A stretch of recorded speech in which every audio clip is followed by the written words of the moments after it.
இந்த போக்குவரத்துறையில் ஓட்டுநர்களும் நடத்துனர்களும் தனியாருக்கு டெண்டர் விடுறதா புகார் ஒன்று இருந்தது.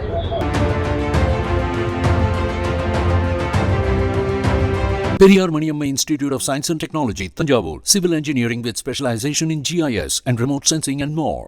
கடந்த அதிமுக ஆட்சி காலத்தில் எங்களது குன்னம் தொகுதியில் சன்னாசிநல்லூர் கிராமத்தில் மணல் குவாரியில் மணல் எடுக்கின்ற பொழுது அங்கிருக்கின்ற பொதுமக்கள் பயன்படுத்துகின்ற இடுகாட்டிலும் மணல் எடுத்து அதனால் ஊர் மக்கள் தடுத்த காரணத்தினால் போராட்டம் ஏற்பட்டது. அந்த போராட்டத்திற்கு ஊர் பொதுமக்களோடு சட்டமன்ற உறுப்பினர் என்ற முறையில் நான் கலந்து கொண்ட அந்த வழக்கு கடலூர் நீதிமன்றத்தில் நடைபெற்று வருகிறது.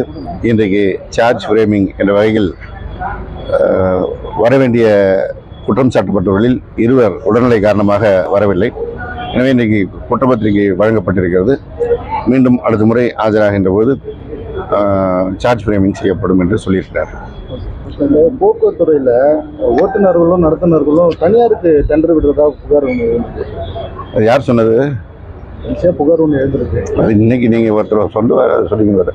அதாவது தனியார் மயமாக்குவது என்பது நிச்சயமாக கிடையாது. இது மிக தெளிவான செய்தி.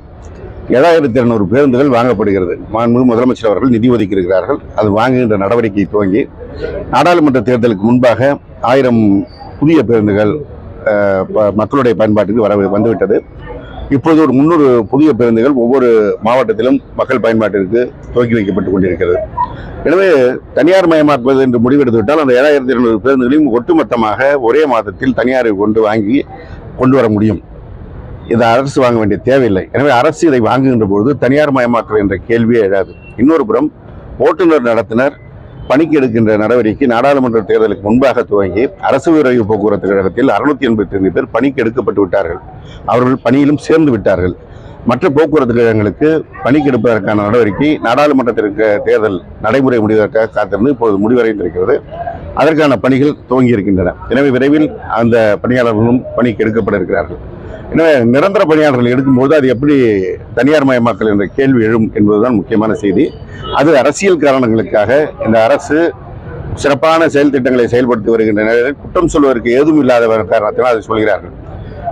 சில இடங்களில் ஓட்டுநர் நடத்தினை ஒப்பந்த முறையில் ஏன் எடுக்கிறோம் என்றால் அரசு விரைவு போக்குவரத்து கழகத்தில் இதே போன்ற சூழல் இந்த கோடை விடுமுறைக்கு முன்பாக ஏற்பட்டது. அதிமுக ஆட்சி காலத்தில் சம்பளம் சரியாக கொடுக்க முடியாமல் ஓய்வு பெற்றவர்களுக்கு பணப்பலன் கொடுக்க முடியாமல் ஓய்வு பெறுகின்ற வயதை 58 என்பது என்று இருந்ததை 60ஆக உயர்த்திவிட்டு சென்றார்கள். அதன் காரணமாக கடந்த மே மாத வாக்கிலே அதிகமாக ஓய்வு பெறுகிற எண்ணிக்கை அதிகரித்தது. அந்த சூழலில் அரசு நடைமுறைப்படி உடனடியாக பணிக்கு எடுப்பது என்பது நேர்முக தேர்வு நடைபெற வேண்டும், எழுத்துத் தேர்வு நடைபெற வேண்டும், ஓட்டுநர் தேர்வு நடைபெற வேண்டும், மருத்துவ சான்றிதழ் பெற வேண்டும். இதையெல்லாம் முடித்து செய்வதற்கான அரசு நடைமுறை என்று ஒன்று இருக்கிறது. அதற்கான கால அவகாசத்திற்குள் அவர்களை பணிக்கு சேர்க்க முடியாது என்கின்ற காரணத்தினால் அந்த இடைக்கால ஒரு நிவாரணமாக ஒப்பந்த அடிப்படையில் ஓட்டுநர் நடத்துனர் எடுக்கப்பட்டார்கள். அப்படி அரசு விரைவு போக்குவரத்து கழகத்தில் எடுக்கப்பட்ட காரணத்தினால் கோடை விடுமுறையில் எந்த பேருந்தும் நின்றது என்ற பிரச்சனை இல்லாமல் எல்லா பேருந்துகளும் இயக்கப்பட்டது. இன்னும் சொல்லப்போனால் கடந்த ஆண்டை விட இந்த ஆண்டு கூடுதலாக வருவாயும் வந்தது. எனவே இந்த ஓட்டுநர் நடத்துனர் ஒப்பந்த முறையில் இருப்பது என்பது ஒரு இடைக்கால நிவாரணம். புதிய பணியாளர்கள் அரசு பணியாளர்களாக ஓட்டுநர் நடத்துனர் வந்த பிறகு இந்த ஒப்பந்த முறை கைவிடப்படும். அவர்கள் திரும்ப அனுப்பப்பட்டு விடுவார்கள். சென்னையில புறநகர் பகுதியில் பேருந்து இல்லாத ஒரு பிரச்சனை கூடி, அதாவது கோயம்பேடு பேருந்து நிலையத்திலிருந்து கிளாம்பாக்கம் பேருந்து நிலையத்திற்கு மாற்றியது நீங்கள் எல்லோரும் அறிவீர்கள். எனவே சென்னை நகர்பகுதியில் இருந்த அத்தனை பேருந்துகளும் கோயம்பேட்டை நோக்கி சென்று கொண்டிருந்தது. இப்பொழுது மெல்ல மெல்ல கிளாம்பாக்கத்தை நோக்கி மாற்றி அமைத்துக் கொண்டிருக்கின்றோம். எல்லா பேருந்துகளுக்கும் கிளாம்பாக்கத்திற்கு வர வேண்டிய தேவை இருக்கின்ற காரணத்தினால் அங்கே மக்கள் வர வேண்டும். அதே போல புறநகர் வளர்ச்சி என்பது தொடர்ந்து வளர்ந்து கொண்டும் இருக்கிறது. எனவே அந்த தேவைக்கு ஏற்ப மக்கள் அங்கங்கே கோரிக்கை வைக்கின்ற போது அந்த பேருந்துகள் இயக்கப்படுகிறது. எந்த இடத்தில் குறிப்பாக தேவை என்று சொன்னால் நிச்சயமாக அந்த பேருந்துகள் இயக்கப்படும். ரயில் நிறுத்தி இருக்கிற பகுதிகளில் தானே பேருந்து இல்ல, அதுதான் சிறப்பு பேருந்து அறிவிக்கப்பட்டு கடந்த வாரத்திலிருந்து இந்த சிறப்பு பேருந்துகள் இயங்கிக் கொண்டிருக்கிறது. நம்முடைய விழுப்புரம் கோட்டத்திலிருந்து செல்கின்ற பேருந்துகள் அத்தனையும் தாம்பரம் வரை சென்று கொண்டிருந்தது. இப்பொழுது பல்லாவரம் வரைக்கும் கொண்டு சென்று கொண்டிருக்கிறோம்.